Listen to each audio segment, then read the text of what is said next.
Welcome to star 9 news. మధ్య తరగతి ప్రజలు బ్రతికేలా చర్యలు తీసుకోవాలని ప్రభుత్వాన్ని కోరిన సినీ నిర్మాత నట్టి కుమార్ అనకాపల్లి జిల్లా చోడవరంలో ఏర్పాటు చేసిన పత్రికా సమావేశంలో ప్రముఖ సినీ నిర్మాత నట్టి కుమార్ మాట్లాడుతూ ఈ రోజుల్లో ధనవంతుడు బ్రతకగలుగుతున్నాడు, అలాగే పేదవాడు బ్రతకగలుగుచున్నాడు. కానీ మధ్యతరగతి కుటుంబీకులు రోడ్డున పడుతున్నాడు. పిల్లల్ని చదివించుకోలేక, కుటుంబాన్ని పోషించుకోలేక ఆత్మహత్యలు కూడా చేసుకునే సందర్భాలు ఉన్నాయి. మధ్యతరగతి కుటుంబీకులు బ్రతికేలా చర్యలు తీసుకుని వచ్చి వారికి భరోసా ఇవ్వాలని ప్రభుత్వాన్ని కోరారు. మొన్న జరిగిన ఎన్నికల్లో ఎంపీ అభ్యర్థి సీఎం రమేష్ పై తారవ గ్రామంలో బూడి ముత్యాల నాయుడు వర్గం దాడులు చేసినప్పుడు వారిపై ఎటువంటి చర్యలు తీసుకుని సీఐ ఎస్ఐలపైన చర్యలు తీసుకోవాలని కమిషనర్కి వినతి పత్రం ఇచ్చినట్లు తెలిపారు. ఆంధ్రప్రదేశ్ రాష్ట్రం అప్పుల్లో మునిగి తేలుతుంది. ఇటువంటి సమయంలో ఎమ్మెల్యేలు గాని ఎంపీలు గాని జీతాలు తీసుకోకుండా వారి జీతాలను సీఎం సహాయ నిధికి ఇస్తే కొంతలో కొంతైనా సరే రాష్ట్రం మెరుగుపడుతుందని నట్టి కుమార్ పాలక వర్గాన్ని కోరారు.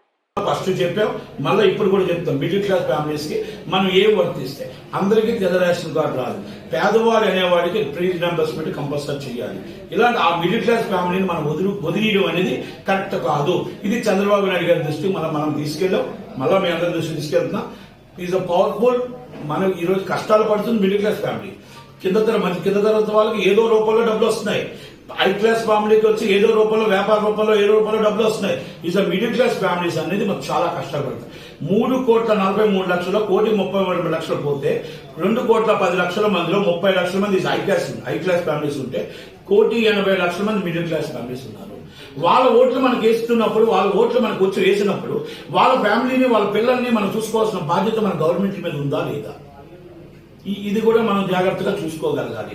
ఇవన్నీ నేను ఎందుకు చెప్తానంటే బాధ్యత మనకి చాలా బాధ్యత పెట్టారు. 164 సీట్లు ఇచ్చి మనకు బాధ్యత చాలా పెద్దగా బాధ్యత పెట్టారు. ఆ బాధ్యతను మనం తీర్చిదిద్దాల్సిన బాధ్యత పవన్ కళ్యాణ్ గారి మీద, చంద్రబాబు నాయుడు గారి మీద, లోకేష్ గారి మీద, బీజేపీ గవర్నమెంట్ మీద ఉంది. కాబట్టి నేను ఇవన్నీ చెప్పుకుంటూ వస్తున్నా. మనం ఏ రోజైతే మనం ఇవన్నీ ఇస్తున్నామో ఎంప్లాయ్మెంట్ ఎక్కడి నుంచి వస్తుంది?